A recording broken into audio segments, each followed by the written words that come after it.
Hello అండి, అందరూ ఎలా ఉన్నారు? కొంచెం వేసుకో. ఉప్పు సరిపోయిందా? కొంచెమైనా.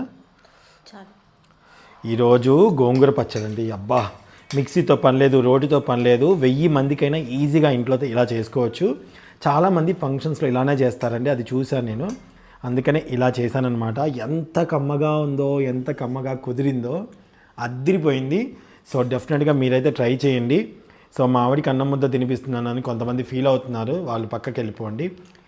వాళ్ళకి ఆ ప్రేమ దొరకట్లేదేమో ఇంట్లో, అందుకే ఫీల్ అవుతున్నారు. నా భార్యకి తినిపిస్తాను, ఖచ్చితంగా తినిపిస్తాను. మీకు నచ్చకపోతే దయచేసి స్కిప్ చేసుకోండి. అంతేకాని నా భార్యకి తినిపించొద్దు, వీళ్ళతో కనపద్దు. ఎందుకు నీ పెళ్ళానికి తినిపిస్తావు, నీ పెళ్ళానికి వంట రాదా, ప్లీజ్ ఎందుకండి అవన్నీ. ఒక వీడియో తీయటం అంటే చాలా కష్టం అండి. ఆ వీడియో తీసి ఇలా చేస్తున్నానంటే మీరందరూ ఖచ్చితంగా ప్రోత్సహించాలని కోరుకున్నాను. మన పికిల్స్ ఛానల్లో ఓన్లీ పికిల్స్ మాత్రమే ఉంటాయి, వేరే ఉండవండి. పచ్చళ్ళు 1000 పచ్చళ్ళు చేస్తాను, తప్పకుండా చూడండి. Thank you.